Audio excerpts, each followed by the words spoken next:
Hi guys, welcome you all in are classes. Let's begin a new way of learning. दोस्तों, आपका स्वागत है are classes में। Friends, कल हम लोगों ने क्लास 9th के लिए मैथमेटिक्स में भारतीय बोर्ड पब्लिकेशन से हम लोग क्या है कि क्वेश्चंस कर रहे हैं, और ये क्लास 9th का जो है प्रश्नावली 2A के लिए थ्योरी कल हम लोगों ने सीखा था। तो जैसा कि हम बोले थे कि भारत या आप जो है बहुपद है सो भुला नहीं सकते, तो वाकई में आप जब देखे होंगे तो मुझे लगता है कि आप ऐसा महसूस किए होंगे। बट आप कमेंट नहीं करते हैं तो शायद मुझे कंफर्मेशन नहीं मिल पाता है। मैं चाहता हूं कि आप कमेंट कीजिए ताकि मुझे इस बात की कंफर्मेशन मिले कि जो मैं कह रहा हूं वाकई में कुछ ऐसा हो रहा है। बाय द वे, हम लोग आज प्रश्नावली 2A का जो थ्योरी पूरा कर चुके हैं, तो आज हम लोग अब क्वेश्चन आंसर पे आए हैं। तो देखिए, ये क्वेश्चन नंबर प्रश्नावली 2A का फर्स्ट क्वेश्चन नंबर, जिसमें क्या कहता है कि निम्नलिखित में कौन कौन बहुपद है।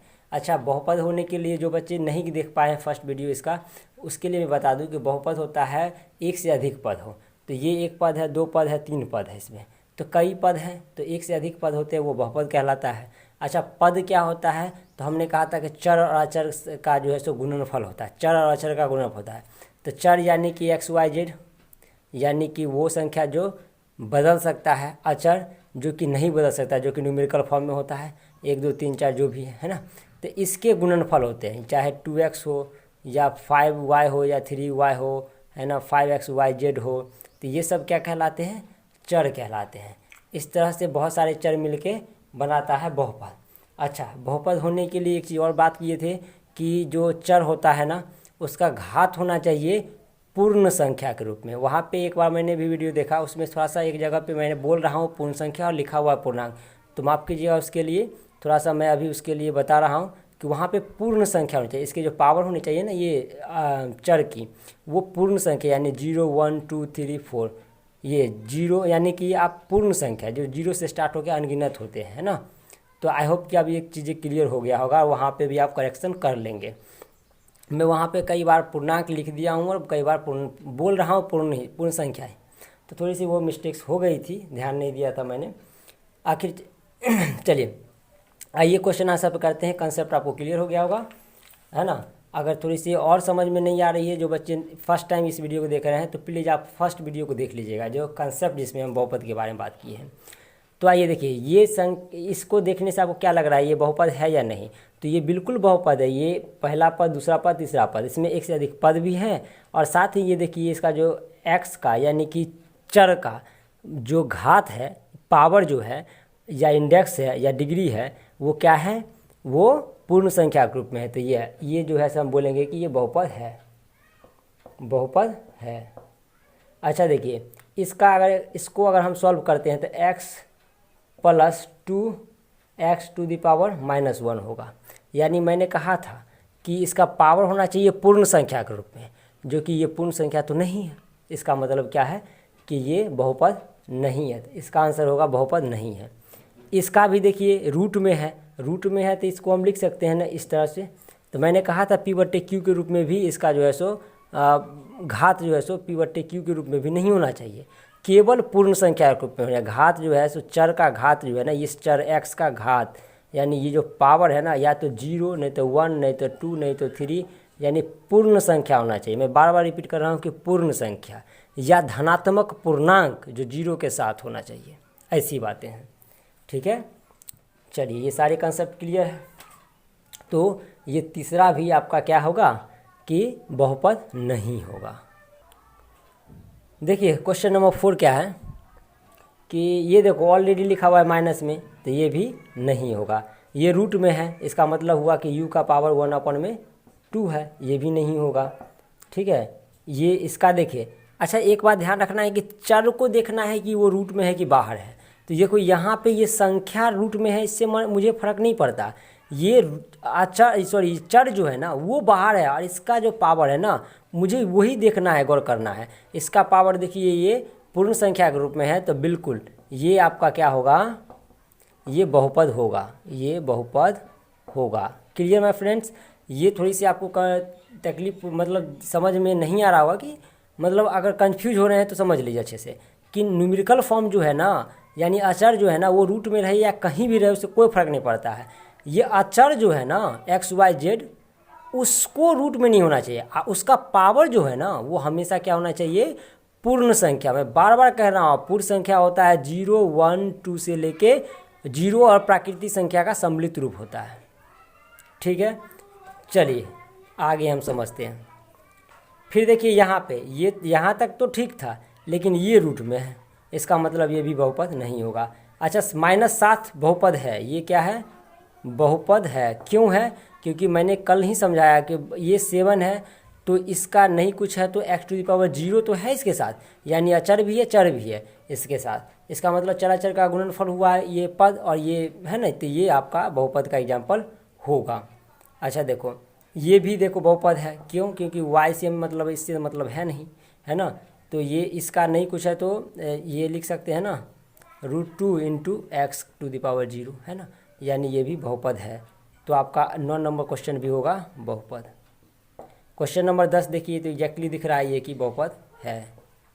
ठीक है, चलिए तो पहला क्वेश्चन कर लिए हैं। ये क्वेश्चन नंबर आपका सेकंड है। ठीक है, ये क्वेश्चन नंबर सेकंड है। इस क्वेश्चन नंबर में देखिए क्या है कि निम्नलिखित कथनों में सत्य कथन को 100 से एवं असत्य कथन को अ से व्यक्त कीजिए। तो हमें जो सत्य होगा उसे 100 से, असत्य को अ से बताना है ये सभी को। तो देखिए क्या है, कहा गया है कि 9x³ + √5x - √7 वास्तविक संख्याओं पर बहुपद है। देखिए सबसे पहले ये मुझे बताइए, क्या ये जो है सभी के सभी सबसे पहले कि बहुपद है या नहीं, तो हम कहेंगे यस, ये बहुपद है। क्यों, क्योंकि इसमें एक से अधिक पद है। दूसरी बात, बहुपद होने की शर्त कि x की पावर यानी चर की पावर जो है, घात जो है वो पूर्ण संख्या के रूप में है।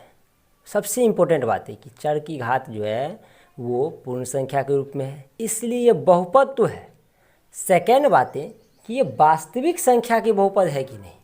तो मैं बता दूं आपको, फर्स्ट चैप्टर में फर्स्ट एक्सरसाइज में हम लोगों ने बात किया था कि वास्तविक संख्या परिमेय और अपरिमेय का सम्मिश्रण होता है, यानी उसके रूप या इसके ग्रुप होते हैं। यहाँ पे अपरिमेय है, ये परिमेय है, अपरिमेय है, यानी परिमेय अपरिमेय दोनों है, साथ में ये बहुपद है। यानी कि ये पहला जो कथन है, यानी पहला क्वेश्चन जो है वो तो सत्य है। तो इसे हमें केवल 100 से ही बताना था। ठीक है, आइए क्वेश्चन नंबर बी को समझते हैं।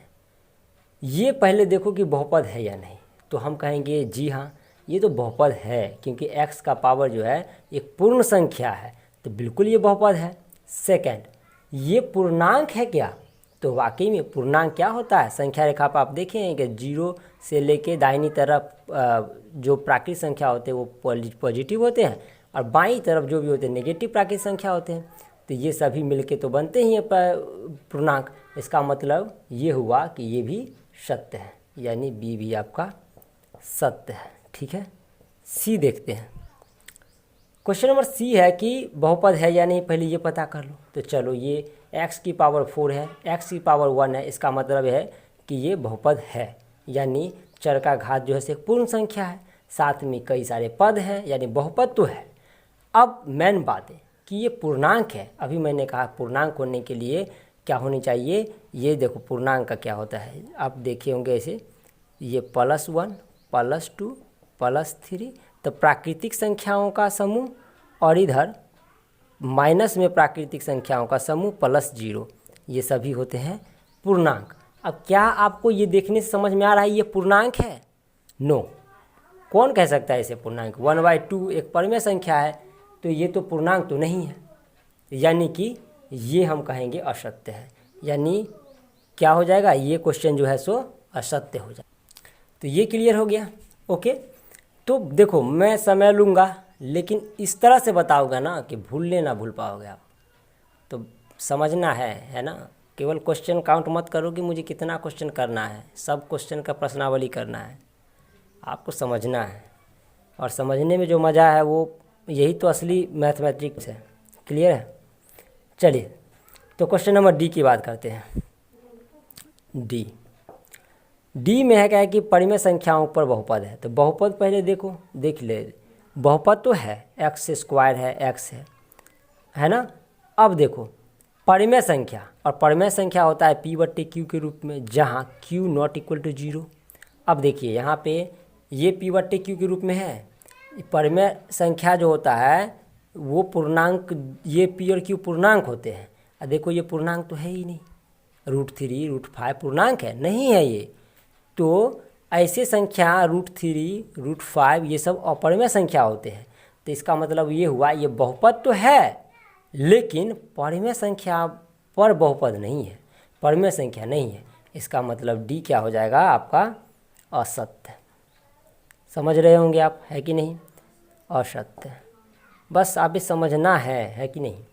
चलो परिमेय संख्याओं पर बहुपद, अभी हमने बताया परिमेय संख्या। ये देखो 3 जो है इसको लिखेंगे ना 1/3 x³ - 5। आइए 5 नहीं कुछ है तो बट्टे में कर देंगे ना, यानी ये परिमेय संख्या भी है साथ में बहुपद भी है। इसका मतलब क्या हुआ, ये ई जो है ये सत्य है, ठीक है, सत्य है। अब देखिए ये पूर्णांकों पे बहुपद, देखो ना ज़रा, बहुपद तो है लेकिन ये रूट में है, रूट में है यानी कि ये पूर्णांक नहीं है, ये क्या है, और परिमेय संख्या पे बहुपद है। तो ये बात हो गई थी, ये हो जाएगा एफ असत्य। आई होप कि फ्रेंड्स आपको अब तो नहीं भूल पाओगे, है ना, बहुपद ना भूलने की ठान लो, क्योंकि अब इस तरह से हम लोग बहुपद सीख रहे हैं कि कभी भूल नहीं सकते। चलिए तो क्वेश्चन नंबर 3 डिस्कस करते हैं। तो ये क्वेश्चन नंबर 3 है। देखो कंसेप्ट, अगर आप अच्छे से वीडियो, मेरा फर्स्ट वीडियो देखे हैं बहुपद का, तो कंसेप्ट तो बढ़िया से क्लियर होगा, बट फिर भी मैं रिवाइज कर दूं। देखिए यहाँ पे कह रहा है एक्स स्क्वायर का गुणांक, यानी कि एक्स स्क्वायर है ना, तो इसके साथ गुना में जो भी अंक यहाँ लिखा रहेगा, इसके साथ एक्स स्क्वायर के साथ जो भी उसके पीछे में जो भी अंक होगा ना, जैसे कि 3 है, एक्स स्क्वायर के साथ 5 है, एक्स स्क्वायर के साथ 6 है, तो एक्स स्क्वायर का गुणांक जो होगा, एक्स स्क्वायर का यानी कि एक्स स्क्वायर का गुणांक जो होगा, या बोले कोफिशिएंट होगा, पहला के लिए 3 होगा, दूसरा के लिए 5 होगा, तीसरा इसके लिए 6 होगा। समझ गए, क्लियर है। तो आइए क्वेश्चन पे बढ़ते हैं, क्वेश्चन को समझते हैं। देखिए पहला क्वेश्चन है 2 + x + x²। पहला क्वेश्चन है एक्स स्क्वायर का गुणांक पूछ रहा है, एक्स स्क्वायर का गुणांक पूछ रहा है। आप बताइए मुझे क्या होगा भाई, एक्स स्क्वायर के गुणा में क्या लिखा हुआ है, कुछ नहीं है। इसका मतलब क्या है, 1 है ना, किसी भी संख्या को 1 से गुणा करते तो वही लिखा जाता है। इसका मतलब नहीं कुछ है, तो ये 1 है। तो पहला का तो आंसर हो गया 1, ठीक है। चलो सेकेंड क्वेश्चन देखो, x³ - x + 5, x³ - x + 5 आपसे पूछा जा रहा है एक्स स्क्वायर का गुणांक। देखो एक्स स्क्वायर का गुणांक आपसे पूछा जा रहा है, जो कि इस इक्वेशन में एक्स स्क्वायर कहीं पे है ही नहीं, तो नहीं है तो मान लिया जाए कि एक्स स्क्वायर यहाँ पे होगा, ये 0 के साथ होगा, गुना करेंगे तो 0 हो जाएगा, है ना, और इस इक्वेशन में कोई इफेक्ट भी नहीं पड़ेगा। तो इसका मतलब एक्स स्क्वायर का गुणांक क्या है, यहाँ पे 0 है। क्लियर। चलिए क्वेश्चन नंबर 3 देखिए, है ना, π/2 x² + x। इसमें देखिए एक्स स्क्वायर है, और मैंने कहा एक्स स्क्वायर के बाद जो बचता है गुणा में जो भी अंक होगा वो आपका क्या होगा, गुणांक। तो एक्स स्क्वायर का गुणांक यहाँ पे क्या है, वो है π/2। क्लियर। तो चलिए क्वेश्चन नंबर 4 की बात करते हैं। 4 - x², इसमें क्या है, एक्स स्क्वायर के साथ नहीं कुछ है तो -1 है ना, तो यही हो जाएगा गुणांक। देखिए सारे क्वेश्चंस मैं बता रहा हूँ, तो इसके पीछे रीज़न है कि कई बच्चे कुछ क्वेश्चन नहीं कर पाते हैं, तो वो अच्छे से नोट्स बनाएं, ठीक है। और उन बच्चों के लिए मैं ये कहना चाहूँगा जो बच्चे होशियार हैं, जिन्हें केवल मैं थ्योरी बताए हूँ और मोस्ट ऑफ द क्वेश्चन वो खुद से कर लिए होंगे, उन बच्चों के लिए मैं ये सजेस्ट करूँगा कि आप वीडियो को ना, जैसे ही मैं क्वेश्चन लिखा रहा हूँ, करवा रहा हूँ, तो पहले वीडियो को पॉज कर दो, रोक दो, उसे खुद से सॉल्व कर लो, अब चलाओ, तब देखो कि कितने क्वेश्चन आप खुद से किए हो, है ना। तो ऐसा कर सकते हो, ठीक है। चलिए, ये 6 है और एक्स स्क्वायर तो यहाँ पे है ही नहीं, तो इसमें कहोगे क्या है, एक्स स्क्वायर का गुणांक क्या है, ये 0 है। चलिए, तो ये था क्वेश्चन नंबर 3। क्वेश्चन नंबर 4 को समझते हैं। तो ये क्वेश्चन नंबर 3 है, सॉरी ये 3 नहीं 4 है। 4 कहता है वाई क्यू का गुणांक लिखिए। वाई क्यू का इक्वेशन में वाई क्यू यानी वाई क्यू के साथ जो भी यहाँ पे न्यूमेरिकल वैल्यू होगा उसका पीछे, वाई क्यू के पीछे जो भी न्यूमेरिकल वैल्यू होगा, एक्स वाई 1 2 3 4 5 जो भी होगा, वाई क्यू को छोड़ के बाकी जो भी होगा ना, मान लो कि वाई क्यू जैसे क्वेश्चन लिखा हुआ है कि 5x जेड वाई क्यू, तो आपसे पूछा रहा है वाई क्यू का गुणांक क्या है, तो वाई क्यू को छोड़ के ये सब वाई क्यू का गुणांक। क्लियर? ये नहीं कि केवल अंक ही, केवल अंक ही, ये 5x जेड ये भी गुणांक होंगे इसके, ध्यान रखिएगा इस बात का। अंक इसलिए मैं कह रहा था कि क्वेश्चन में अगर मान लो कैसा भी आ गए तो कन्फ्यूज नहीं होना है। अगर ऐसा भी दे दे 5x वाई जेड, मान लो वाई, अब मान लो ये कर दूँ भी Z Y Q, Y Q का गुणांक पूछ रहा है ना यहाँ पे, तो हम कहेंगे कि ये वाई क्यू का गुणांक क्या हो जाएगा, यहाँ पे ये सब हो जाएंगे 5x भी जेड। आई होप कि ये सारी चीज़ें क्लियर होंगे। ये क्वेश्चन खुद से भी कर सकते हो, बट फिर भी मैं बता दूंगा, ठीक है ना, कर लीजिए। देखिए पहला क्वेश्चन में क्या है, वाई क्यू का गुणांक, वाई क्यू का गुणांक, इसके पीछे नहीं कुछ है तो क्या है, -1 है, तो हम कहेंगे कि इसका है -1। 2 के लिए वाई क्यू का गुणांक क्या हो जाएगा, देखिए बाकी से मुझे मतलब नहीं है, इसके पीछे केवल देखना है वाई क्यू के, तो कहेंगे कि इसके पीछे भी -1 है। तीसरा क्वेश्चन में वाई क्यू का गुणांक क्या हो जाएगा, देखो नहीं कुछ है, ये क्या है 4/3 है। तो ये था आपका क्वेश्चन नंबर 4 का सॉल्यूशन। चलिए क्वेश्चन नंबर 5 को समझते हैं। देखिए क्वेश्चन नंबर 5 क्या है, क्वेश्चन नंबर 5 है कि निम्नांकित में कौन सा बहुपद मानक रूप है। मानक रूप से मैंने कहा था कि उसका अचर का घात जो होना चाहिए ना, वो क्रमबद्ध तरीके से होना चाहिए, या तो असेंडिंग ऑर्डर में नहीं तो डिसेंडिंग ऑर्डर में। यानी x का घात जो होगा ना, या तो बढ़ते क्रम में नहीं तो घटते क्रम, या जैसे कि 5 x4 x3 x2 x1 x0, या तो ये बढ़ते क्रम में नहीं तो घटते क्रम में, है ना, ये घटते क्रम में है या नहीं तो बढ़ते क्रम में।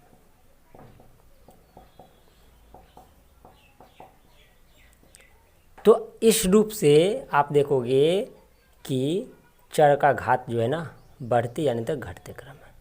इस जरूरी नहीं है कि मान लो अगर कोई चीज़ मिसिंग है, जैसे ये मिसिंग है, तो ये तब भी ये क्या होगा कि वो मानक रूप होगा। अगर ये भी नहीं है तो भी मानक रूप है। तो जो दिया रहेगा ना उसको आप बढ़ते या घटते क्रम में लिख दीजिए, तो हो जाएगा वो मानक रूप। अब इस तरह से हम क्वेश्चन देखते हैं। फर्स्ट क्वेश्चन में देखो x⁵ है, आइए देखो लास्ट में x⁴ है। पहले जबकि ये होना चाहिए, फिर ये होना चाहिए, फिर ये होना चाहिए, इसका मतलब ये क्या है, नहीं है, तो ये मानक रूप नहीं है। फिर इसका देखिए 2 है, फिर 4 है, देखो 2 4 तो ठीक है, आगे 5 6 आना चाहिए, लेकिन 1 आ रहा है, 3 आ रहा है, यानी इसका पावर, ये नहीं कि ये है ना, y का पावर देखना है हमें, पावर देख रहा हूँ, उसके घात को देख रहा हूँ। क्लियर? y का पावर 2 है, यहाँ y का पावर 4 है, y का पावर 1 है, तो ये भी एक ऑर्डर में नहीं है, ना तो असेंडिंग ना डिसेंडिंग, इसका मतलब ये भी नहीं हुआ। यहाँ पे देखिए, देखो बाकी से मुझे संख्या से मतलब नहीं है, केवल x y को देखना है। x का पावर देखिए 2 है, 1 है, यहाँ 0 है, इसका मतलब केवल ये जो है सो एक ऑर्डर में है, ठीक है, ये जो है एक ऑर्डर में है, इसका मतलब ये आपका मानक रूप है। फिर यहाँ देखिए 2 है, 3 है, 0 है, 1 है, यानी ये भी ऑर्डर में है। तो ये हो जाएगा क्वेश्चन नंबर 5 का सॉल्यूशन। बढ़ते हैं क्वेश्चन नंबर 6 की तरफ। देखिए क्वेश्चन नंबर 6 है, निम्नांकित बहुपद मानक रूप में नहीं दिए गए हैं। अभी मैंने कहा मानक रूप में लिखने के लिए या तो असेंडिंग में, नहीं तो डिसेंडिंग, यानी आरोही में नहीं तो अवरोही क्रम में। तो उन्हें चर के घातों के अवरोही क्रम में लिखिए। अवरोही से मतलब है कि घटते हुए क्रम में। घटते हुए क्रम से मतलब है कि पहले लिखेंगे हम इधर बहुत बड़ा घात लिखेंगे, है ना, पहले बड़ा घात और फिर छोटा घात, समझ गए। तो इस टाइप से लिखेंगे, ठीक है। तो आइए लिखते हैं। सबसे पहला क्वेश्चन देखिए ज़रा इसका घात देखो ना, चर का कह रहा है, चर के घात, यानी ये जेड जेड जेड का है ना। तो क्या लिखेंगे यहाँ से हम, पहले लिखेंगे Z5, फिर लिखेंगे यहाँ पे +6ZQ, और फिर क्या लिखेंगे 7Z² और फिर लिखेंगे -5। ये हो जाएगा इसका, ठीक है। चलिए इस क्वेश्चन का देखते हैं।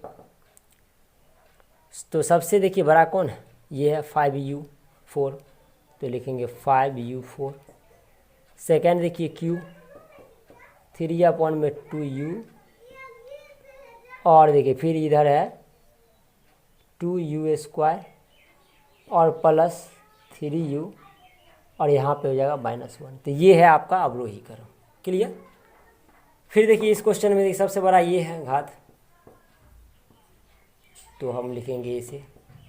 फिर उसके बाद 2 है, लिखेंगे ये। यहाँ पे एक घात वाला है,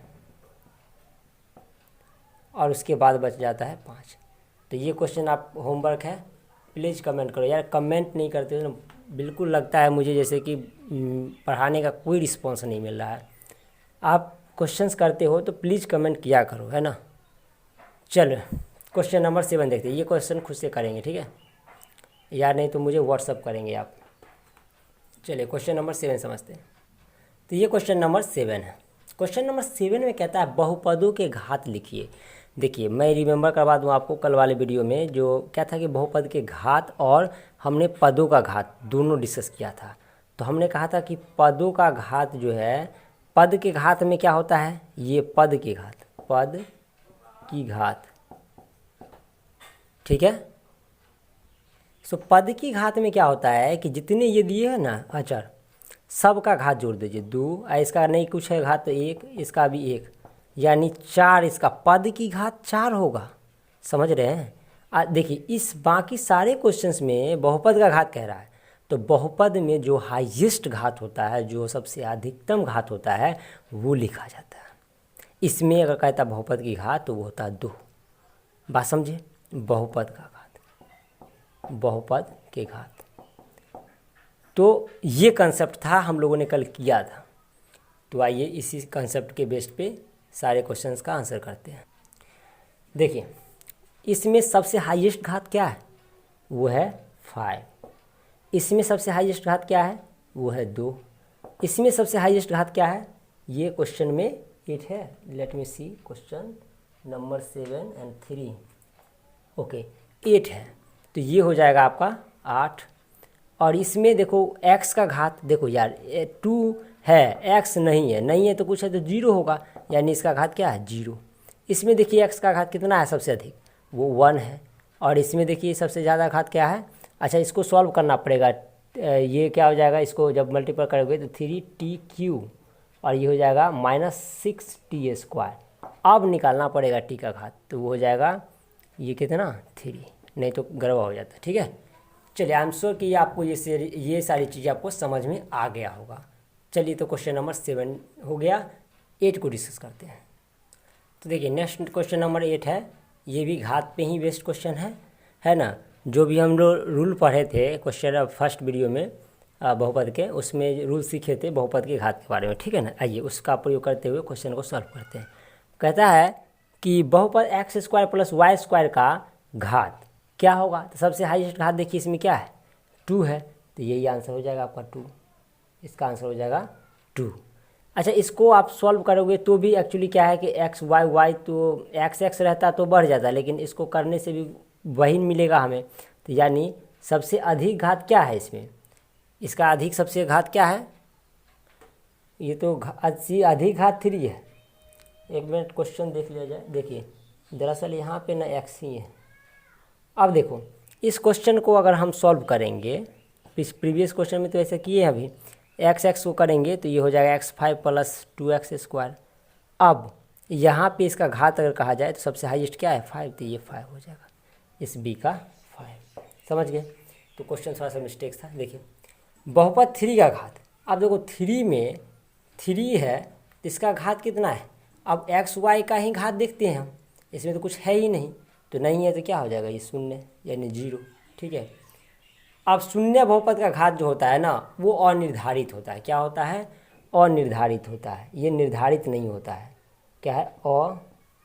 अनिर्धारित, अनिर्धारित, निर्धारित है ना, निर्धारित, अनिर्धारित या कह सकते हैं निर्धारित नहीं होता है। ठीक है ना, निर्धारित नहीं होता है, नहीं होता है, अनिर्धारित या निर्धारित नहीं होता है। ठीक है ना, कुछ भी लिख लो। वो बहुपद में इसका घात तो देखो सबसे अधिक क्या है, टी का घात क्या है 3, तो आंसर 3 हो जाएगा। शून्य देखो शून्येतर अचर बहुपद का घात, इसका जो शून्येतर जो होता है ना, यानी कि जो अचर उसमें जो घात इसका होता है वो शून्य होता है। क्या होता है? वो शून्य होता है। ठीक है, आई होप कि ये भी क्लियर हो गया होगा। देखिए ये सब हम लोग ना बेसिक कर चुके हैं थ्योरी में, तो ये सब क्वेश्चन आपको आसानी से समझ में आना चाहिए। क्लियर? इस और निर्धारित लिख सकते हैं या निर्धारित नहीं किया ऐसा, दोनों में से कोई भी आंसर हो सकता है। चलिए सेम ही बात होगा। चलिए क्वेश्चन नंबर 9 को समझते हैं। तो आइए देखिए बहुपद के प्रकार के बारे में समझना है। क्या है कि हम लोग जो थ्योरी पढ़े थे बहुपद के प्रकार, जो कि पदों के अनुसार क्या था 4 प्रकार के वो थे ना, कि एक पद, दूसरा था द्विपद, तीसरा था त्रिपद और चौथा था शून्य पद। देखिए पद हमें पता है कि चर और अचर का गुना, यानी ये एक पद है, चर और अचर का गुना, गुणनफल। ठीक है ना, तो एक है तो एक पद है, 2 गो मिल गया तो द्विपद हुआ, ऐसे भी रहता तो द्विपद है। ठीक है ना, ये सब हम बढ़िया से डिटेल में बात कर चुके हैं फर्स्ट वीडियो में। तो डायरेक्ट हम क्वेश्चन पे आते हैं, लेकिन ऐसे बहुत बच्चे होते हैं जो फर्स्ट वीडियो नहीं देखे होंगे, तो उनके लिए मैं थोड़ा सा बताता हूँ ऐसा। ठीक है ना, तो ये द्विपद हुआ, इसमें और जोड़ दो एक तो त्रिपद हो गया। समझ रहे हैं ना?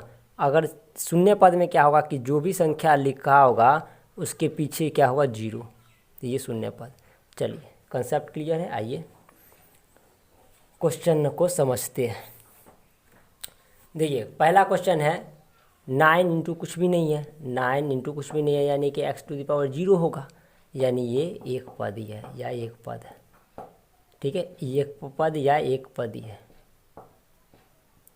इसको मोनोमियल बोलते हैं। ठीक है, चलिए ये पहला हुआ। दूसरा, इसमें कितना पद है, इसमें भी एक है, एक पद। चलिए तीसरा, इसमें 1 2 2 पद है, यानी इसको बोलेंगे द्विपद, है ना। चौथा क्वेश्चन में क्या है, देखिए ये है 3x² 2x, तो इसमें भी 2 पद है, यानी लिखेंगे द्विपद। पाँचवा 1 2 3 3 पद है, यानी कि लिखेंगे त्रिपद। और छठा नंबर क्वेश्चन में है 1 2 2 पद है, लिखेंगे द्विपद। देखिए कोई दिक्कत इस क्वेश्चन में नहीं ना, तो अब हम क्वेश्चन नंबर 10 को समझते हैं। तो क्वेश्चन नंबर 10 समझते हैं ना। थोड़ा सा ये क्वेश्चन देख लीजिए ज़रा सा, मैंने क्या किया, मिस्टेक किया है। देखो क्या है कि ये x² है, जब दोनों को जोड़ देंगे तो 12x² हो जाएगा, तो है 12x², यानी कि ये तो एक ही जैसा था, है ना। थोड़ा सा इस पर ध्यान देना होगा आपको, है ना। तो ये भी एक के पद होना चाहिए, एक पद, माफ़ कीजिएगा ये गलती है, इसमें होना चाहिए था एक पद। ठीक है, इसको भी थोड़ा सा ध्यान दीजिएगा। ऐसे ही मैं केवल गिन नहीं लेना है ना, थोड़ा सा इसका पावर भी देखते रहिएगा इसकी सेम है कि नहीं। चलिए क्वेश्चन नंबर 10 को समझते हैं। देखिए ये क्वेश्चन जो है ये भी बहुपद के प्रकार पे ही है, लेकिन वो था पद के अनुसार बहुपदों का वर्गीकरण यानी प्रकार। और ये जो है सो क्या है, यानी कि ये जो है सो उस पद पे था, ये घात के अनुसार है, घात के अनुसार। तो उसमें हम पढ़े थे कि एक रैखिक द्विघात त्रिघात होता है, ठीक है। यानी रैखिक यानी कि जो ए एक्स प्लस बी के रूप में होता है, यानी एक्स का पावर में 1। अच्छा, ये दूसरा द्विघात का मतलब होता है A X square plus B X plus C के रूप में हो, या एक्स हाईएस्ट पावर क्या होगा, या एक्स का 2। तीसरा, और त्रिघात होता है A X cube plus B X square plus C X plus D, इस रूप में होता है। आइए तो पहला क्वेश्चन देखते हैं। पहला है एक्स स्क्वायर प्लस एक्स, यानी कि एक्स स्क्वायर के फॉर्म में, यानी कि द्विघात दिख रहा है, तो हम लिखेंगे ये क्या है, पहला है द्विघात। दूसरा 7q, देखो इसके फॉर्म में है ना, अब बाकी नहीं है उससे कोई फ़र्क नहीं है ना, उसको हम इस फॉर्म में लिख सकते हैं, क्योंकि इसको हम लिख सकते हैं 7x³ प्लस या माइनस करेंगे 0x square plus 0x plus 0, ऐसे लिख सकते हैं। तो ये क्या है, ये क्या है आपका, ये त्रिघात है, तो इसका आंसर हो जाएगा त्रिघात।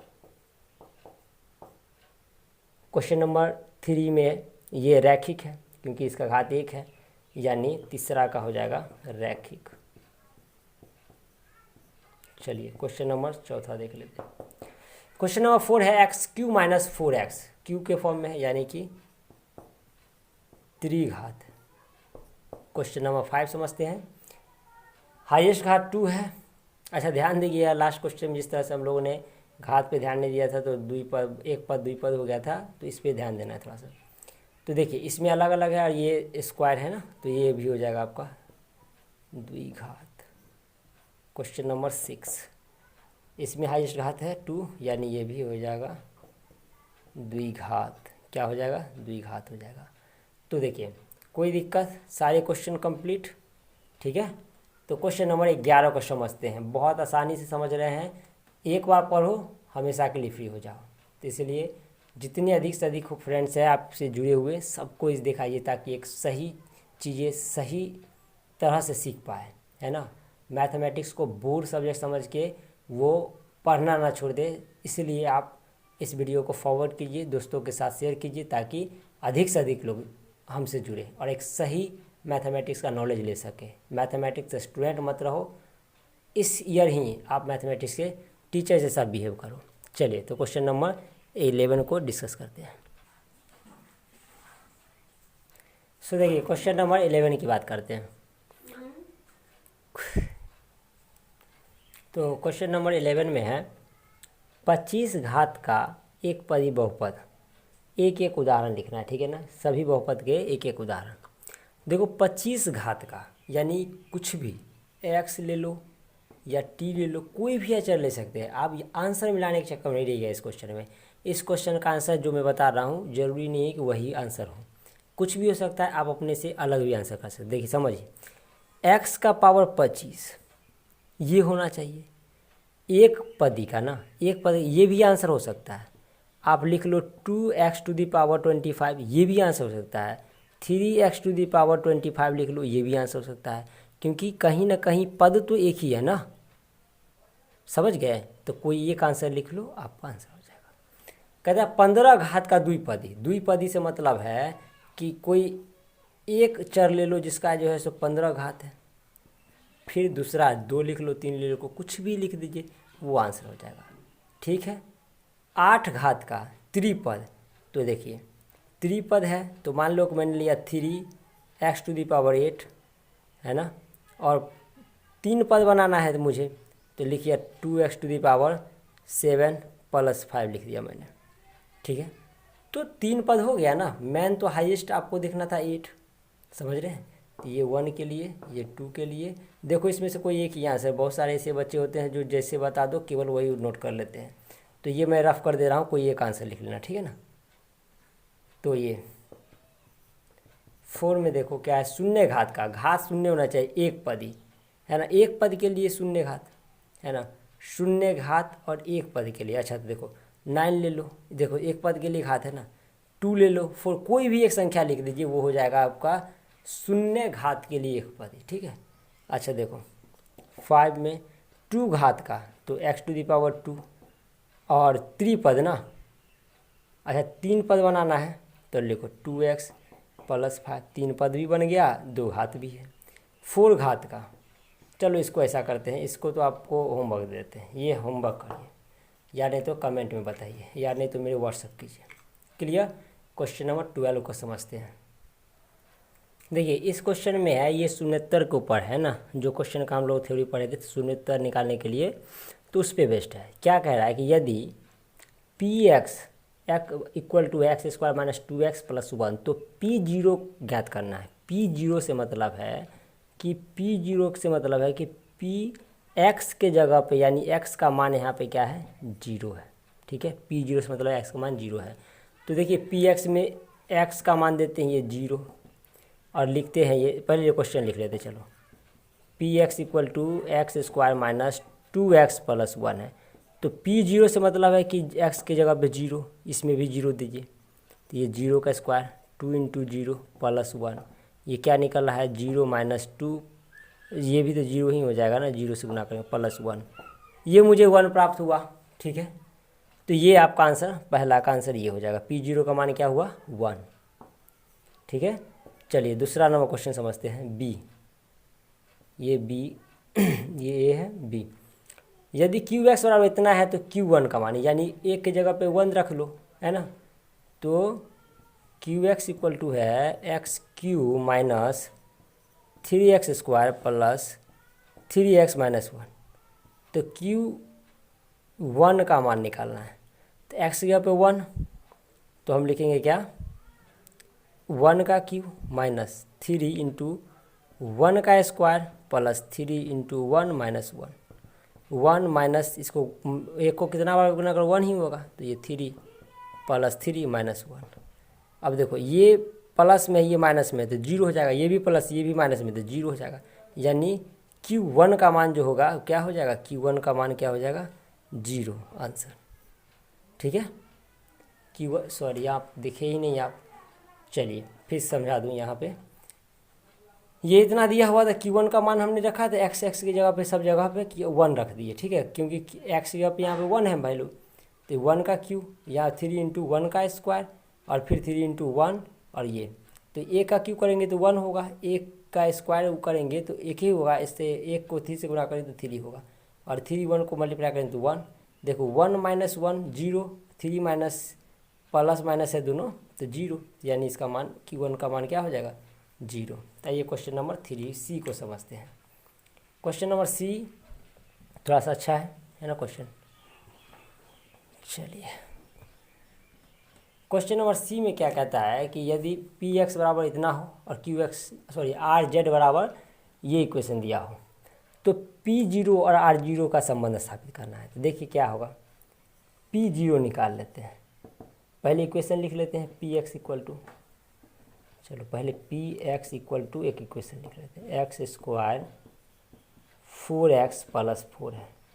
P0 निकालना है, यानी x की जगह पर क्या मान रखना है 0 रखना है, तो 0 का स्क्वायर माइनस 4 इंटू 0 प्लस 4, तो यहाँ से 0 माइनस 0 प्लस 4 आ रहा है, और ये हो जाएगा 4। क्लियर। तो ये तो प्रथम भाग था, दूसरा भाग का क्या करेंगे हम R0 निकालेंगे। तो सबसे पहले दूसरा भाग में हम लिख लेते हैं R बराबर आर जेड बराबर लिख लेते हैं 7ZQ minus 3Z square plus 5Z plus 4। Clear. अब देखिए R0 का मान, यानी Z के जगह पे मान 0 है, तो सब जगह Z के जगह पे Z जहाँ जहाँ है सब 0 रख दीजिए। 0 का क्यू माइनस 3 इंटू 0 का स्क्वायर 5 इंटू 0 प्लस 4। देखिए ये 0 हो जाएगा, ये 0 और ये हो जाएगा 0 प्लस 4, तो यहाँ से मुझे 4। अब P0 और Q0 में संबंध स्थापित करना, तो यहाँ से देखने से क्या संबंध पता चल रहा है कि P0 बराबर है Q0 के, क्योंकि दोनों का मान तो बराबर है।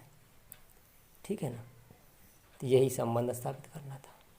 आई होप कि ये चीज़ें क्लियर होगा। क्वेश्चन नंबर 13 को समझते हैं, 13 को।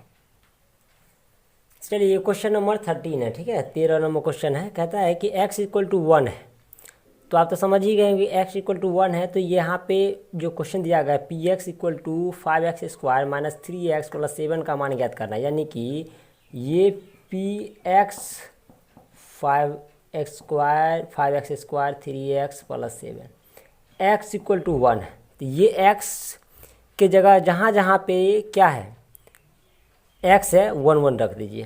तो p के जगह x की जगह पे 1 रखा, 5 इंटू 1 का स्क्वायर 3 इंटू 1 प्लस 7, तो हो जाएगा ये 5 माइनस 3 और प्लस 7। तो क्या रिजल्ट आया, 7 5 12 माइनस 3 9। ये हो जाएगा आंसर। क्लियर।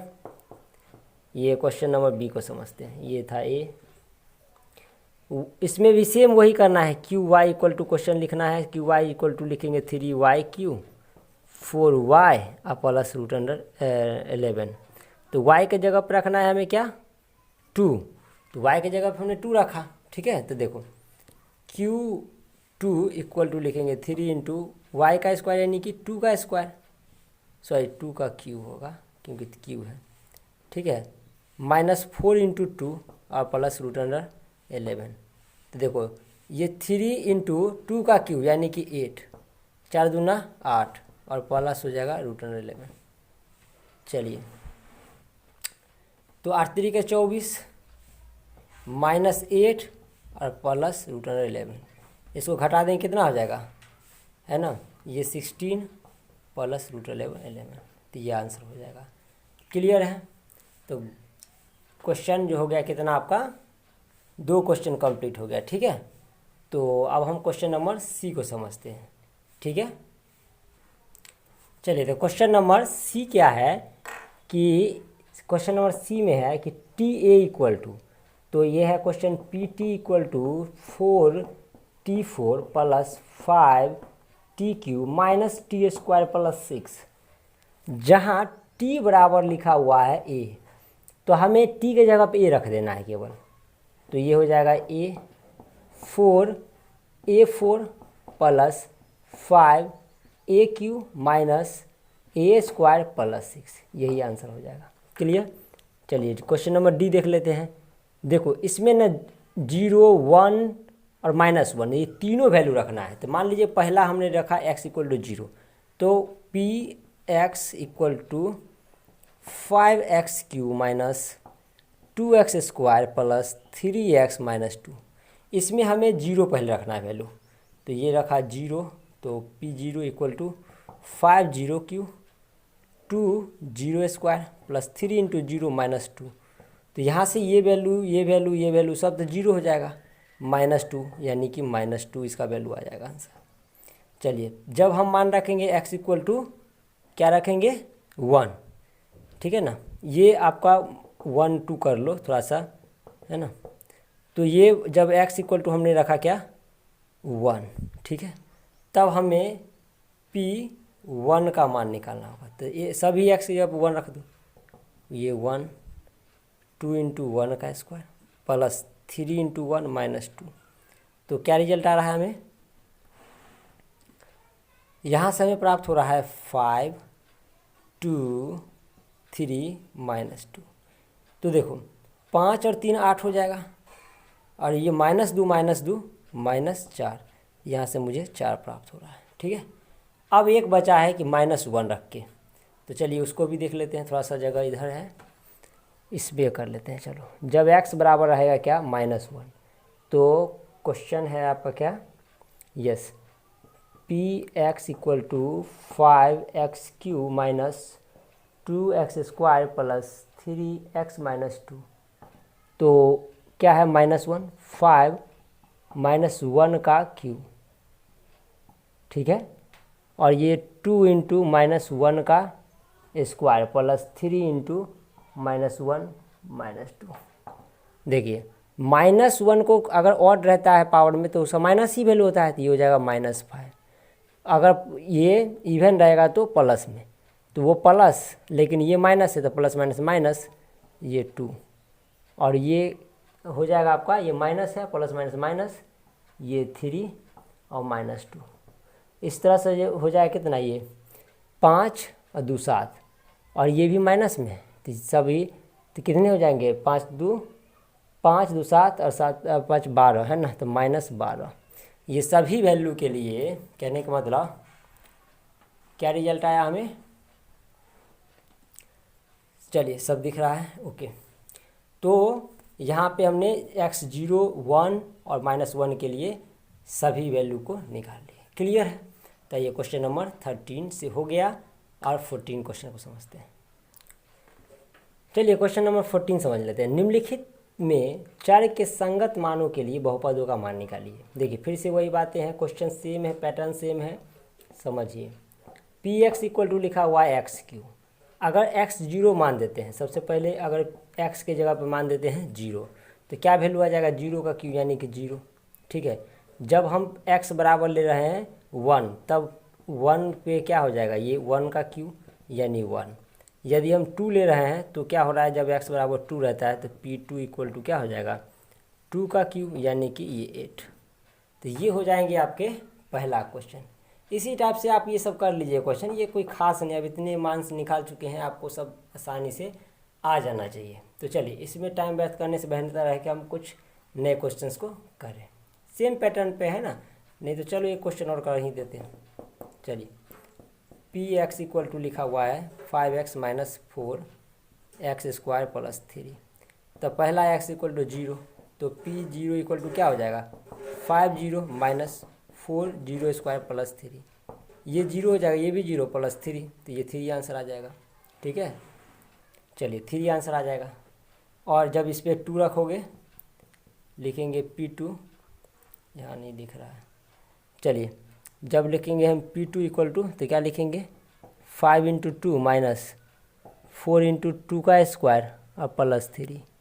तो ये हो जाएगा 10 - 4 × 4 और +3, तो 13 - 16, ये हो जाएगा -3, ठीक है। तो इसी तरह से आप वैल्यू इसका भी निकाल लीजिएगा, क्लियर। तो चलिए क्वेश्चन नंबर 15 को समझते हैं। चलिए क्वेश्चन नंबर 15 को समझते हैं। देखिए क्वेश्चन नंबर 15 क्या है, यदि px = x² - ½ x + 4 तो p2 का मान निकालिए। तो क्वेश्चन नंबर 15 है कि px = x² - ½ x + 4 और p2 का मान निकालना है। p2 से मतलब है कि यहाँ पे x = क्या है, 2 है, तो p2 का मान निकाल लेते हैं। तो x की जगह पे 2 रख दीजिए, तो 2 का स्क्वायर हो जाएगा ½ × 2 और +4। कितना सिंपल है, इसको कट कर दीजिए, ये 4 हो जाएगा, ये -4, ये 0, ये हो जाएगा 15 का आंसर, क्लियर, कोई दिक्कत नहीं होनी चाहिए। चलिए क्वेश्चन नंबर 16 समझते हैं। इसमें देखिए q लिखा हुआ है, qy = yq + 2y² + y - 4 और q4 निकालना है। तो देखिए q के जगह y के जगह पे 4 रख दीजिए, तो 4 का q + 2 × 4 का स्क्वायर + 4 - 4, ठीक है। देखिए ये दोनों तो 0 हो जाएगा, ठीक है ना। देखिए इसका हो जाएगा 64, जब करोगे q तो 64 हो जाएगा। अच्छा 4 × 4 = 16 है ना, ये 4 का स्क्वायर करेंगे तो 16 और 2 × 32, आइए तो 0 हो जाएगा। 6 और ये 9, 96 आंसर हो जाएगा, ठीक है। ये 32 और 64 जोड़ेंगे तो 96 आंसर हो जाएगा, क्लियर। चलिए ये हो गया 15 16, 17 कर लेते हैं। चलिए क्वेश्चन नंबर 17। चलिए 17 क्वेश्चन क्या है, ये क्वेश्चन नंबर 17 पीटी, सॉरी चलो पीटी हो या 100 कुछ भी, यहाँ पे देखो टी ही होगा क्योंकि ये टी का मान दिया हुआ है ना। तो पीटी = लिखेंगे 4 टी का क्यू -50 और p2 निकालना है, यानी टी की जगह पे 2, तो 4 × 2 का क्यू और -50, तो 4 × 2 का क्यू यानी 8 -50, तो 8 × 4 = 32 -50, इसको घटा देंगे तो कितना हो जाएगा, ये आपका 8 और 10 18, तो 18 माइनस में 18 हो जाएगा आंसर, क्लियर। तो चलिए क्वेश्चन नंबर 18 आप खुद से कर लीजिए, सेम बातें हैं, एक्स की जगह पे सभी जगह -2 रख दीजिए और इसको सॉल्व कर लीजिए, ठीक है। नहीं तो चलो कर ही देता हूँ। चलो एफ एक्स इक्वल टू लिखा हुआ है एक्स क्यू प्लस 7 और ये एफ -2 है तो -2 यहाँ पे रखेंगे तो क्यू प्लस 7 तो -2 को 3 बार गुना करोगे तो माइनस ही रहेगा और ये 8 हो जाएगा प्लस 7 -1 ये आंसर क्लियर। चलिए प्रैक्टिस कीजिएगा सारे क्वेश्चंस को और वीडियो को पॉज कर करके पहले खुद से सॉल्व कीजिए और फिर वीडियो का सलूशन देखिए तो बेहतर होगा, आप इम्प्रूव कर पाओगे, है ना। मैं तो ये सारे क्वेश्चन का आंसर इसलिए दे रहा हूँ कि ताकि आपको कहीं और किसी और जगह जाने की ज़रूरत नहीं है, किसी और से पूछने की भी ज़रूरत नहीं है। सारे क्वेश्चंस के कन्फर्मेशन के लिए आप वीडियो को पॉज करके बनाइए, क्वेश्चन को बनाइए, फिर वीडियो को रोक लीजिए, है ना। फिर देखिए कि वीडियो चालू करके कि क्या मेरा आंसर सही है या नहीं है। चलिए बढ़ते हैं क्वेश्चन नंबर 19 को समझते हैं। देखिए अब जितने भी क्वेश्चन बचे हुए ना सब शून्य पे बेस्ड है, सब में वैल्यू पुट कीजिए और देखिए कि सब उसका मान 0 हो रहा है तो शून्य है, नहीं तो नहीं। देखिए जांचना है कि पहला क्वेश्चन है P Y equal to Y square, जहाँ वाई इक्वल टू 0 दिया हुआ है तो हमें पता करना है कि ये शून्य है कि नहीं, यानी कि वाई की जगह पे 0 रख दीजिए और 0 का स्क्वायर करेंगे यानी 0 यानी शून्य है, शून्य है। क्वेश्चन नंबर 2 देखिए Q x 2 plus x minus x square, यहाँ पे x इक्वल टू 2 है, दीजिए 2 का क्यू के x की जगह पे 2 रखते हैं, है ना, ये q है तो 2 प्लस 2 अब -2 का स्क्वायर, देखिए ये 2 2 4 और -2 का स्क्वायर ये भी 4 ही हो जाएगा, क्या हो जाएगा 0 यानी कि शून्य है। तो क्या आप ऐसे सारे क्वेश्चंस को कर लेंगे? आई होप कि कर लेंगे। फिर भी डाउट हो तो कमेंट करो यार प्लीज़, कमेंट करोगे तभी तो मैं समझ पाऊँगा कि आपसे नहीं हो पा रहा है या हो पा रहा है। अगर हो जाएगा तो भी लिखिएगा सारे क्वेश्चंस डन हो गए सर, और नहीं हुआ तो आप मुझे कमेंट करके बताइए कि क्वेश्चन नंबर 19 का क्वेश्चन नंबर 6, 4 ये सब नहीं हुआ तो मैं आपको हेल्प कर दूंगा। चलिए क्वेश्चन नंबर 20 समझते हैं। ये सब क्वेश्चन आप जितने भी 20, 21 जितने भी क्वेश्चन है ना सब इसी पे बेस्ड है। चलिए क्वेश्चन नंबर 20 को समझते हैं। जांची कि क्या दिए गए मान संगत बहुपद के शून्य हैं, यानी पहला क्वेश्चन है P x equal to x plus 2, जिसमें x इक्वल टू 2 और -2 दिया है। तो इसमें देखो सबसे पहले x बराबर 2 वैल्यू रखते हैं और फिर देखेंगे कि इसका मान शून्य है कि नहीं। चलो 2 दिया तो ये हो जाएगा 2 प्लस 2, तो ये तो 4 हो गया, तो ये तो शून्य नहीं है। लेकिन जब हम x बराबर -2 देते हैं तब क्या हो जाएगा, ये देखो ये हो जाएगा -2 प्लस 2 यानी कि ये शून्य है, ये कहेंगे हम शून्य है, यानी कि कब, जब x बराबर 2 होता है। क्लियर। तो इसी तरह से क्वेश्चन नंबर 2 को समझते हैं। चलो क्वेश्चन नंबर 2 खुद से कर लीजिएगा आप, क्वेश्चन नंबर हम 3 बनाते हैं क्योंकि ये रूट में है तो आप शायद इस क्वेश्चन का सॉल्यूशन चाहेंगे ही। चलिए तो क्वेश्चन नंबर 3 को समझ लेते हैं। 5x² प्लस 1, तो पहला वैल्यू है -1/√5, तो देखो p 1/√5, 5 इंटू एक्स जगह पे ये वैल्यू देना है तो -1/√5 है ना, प्लस 1। देखिए 5 को हम लिख सकते हैं √5 इंटू √5 लिख सकते हैं, यानी तो इसको हर परिमेयकरण कर दीजिए, दोनों में इसको एक। चलो तो हम इसको ही लिख देते हैं √5 इंटू √5 इंटू -1/√5, इससे एक कट जाएगा और प्लस 1, तो ये हो जाएगा -√5 प्लस 1, यानी ये शून्य नहीं है। चलिए इसके प्लस वाले वैल्यू देते हैं, तो सेम इसी टाइप से क्या हो जाएगा कि p 1/√5, तो 5 इंटू 1/√5 का स्क्वायर। देखिए यहाँ पे स्क्वायर हमने किया ही नहीं था, चलिए इसको गड़बड़ हो गया, ये तो फिर से कर लेते हैं। ये 5 इंटू 1 का स्क्वायर करेंगे तो 1 और √5 का करेंगे तो 5 प्लस 1, तो इससे ये कट जाएगा 1 + 1 इक्वल टू 2। फिर भी ये शून्य नहीं है था, ठीक है ना, शून्य नहीं है। चलिए इस क्वेश्चन में देख लेते हैं, ये +1 हो जाएगा, ठीक है, और ये क्या था प्लस में, तो ये 5 इंटू 1 का स्क्वायर 1 और √5 का स्क्वायर 5 प्लस 1, ये हो जाएगा, इससे ये कट जाएगा, यानी 1 + 1 इक्वल टू 2, यानी ये भी शून्य नहीं है। शून्यक नहीं है। यानी क्वेश्चन नंबर 3 में किसी भी मान के लिए ये समीकरण का जो है सो बहुपद क्या है, शून्यक नहीं है। चलिए सब समझ में आ गया होगा, है ना। तो चलिए क्वेश्चन नंबर 21 को समझते हैं। देखिए क्वेश्चन नंबर 21 में क्या है कि निम्नलिखित बहुपदों में प्रत्येक का एक शून्य केवल निकालना है। एक शून्य का मतलब देखो, फर्स्ट क्वेश्चन है px equal to x plus 5।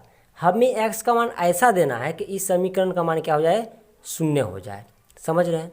तो हम ऐसा करते हैं ना, ये x प्लस 5 इक्वल टू शून्य में ले लेते हैं, और यहाँ से जो वैल्यू आपको निकल रहा है, ये x उधर चला जाए तो क्या, सॉरी 5 उधर चला जाए, क्या हो जाए -5, तो ये इसका एक शून्य हो जाएगा। क्लियर।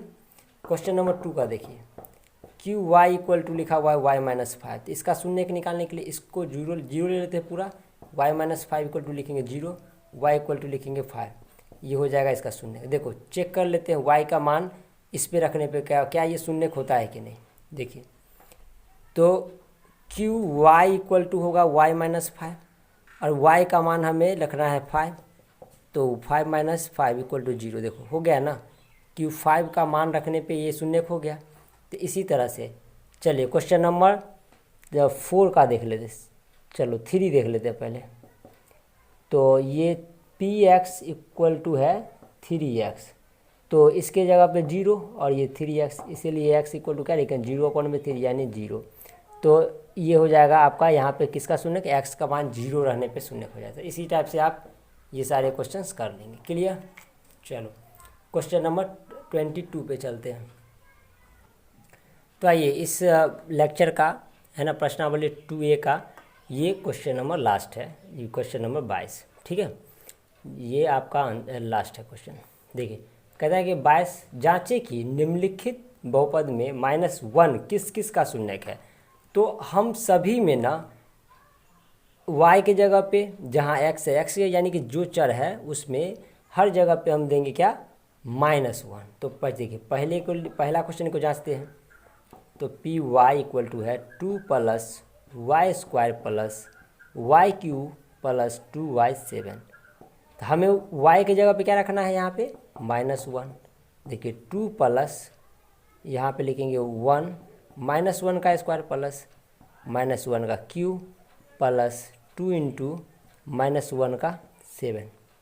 तो ये हो जाएगा 2, और ये हो जाएगा +1, और ये हो जाएगा -1, और ये हो जाएगा 2 × -1। क्योंकि देखिए -1 का मान जब भी ऑड नंबर रहेगा, यानी कि आपका विषम संख्या होगा, है ना, विषम संख्या होगा, 3 हो चाहे 7 हो, तो हमेशा निगेटिव में आएगा वो मान। ठीक है ना, ये समझ गए होंगे तो ये आसानी से कर लेंगे।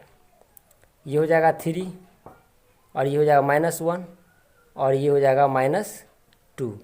तो देखिए -3 इक्वल टू 0, यानी कि हम पहला मान पे तो जांच लिए, ये शून्यक है, शून्य आ गया यानी कि शून्यक है। इसी तरह से सेकंड को जांचेंगे। चलिए तो क्वेश्चन नंबर 2 को देखते हैं।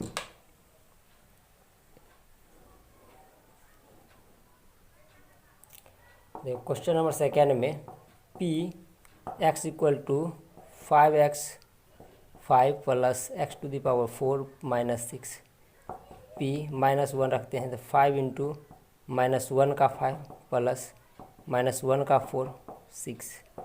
तो ये माइनस हो जाएगा तो -5, और ये प्लस हो जाएगा तो 1 और -6 क्या हो जाएगा, ये हो जाएगा -11 + 1 इक्वल टू -10, यानी कि ये शून्यक नहीं है, शून्यक नहीं है। क्लियर।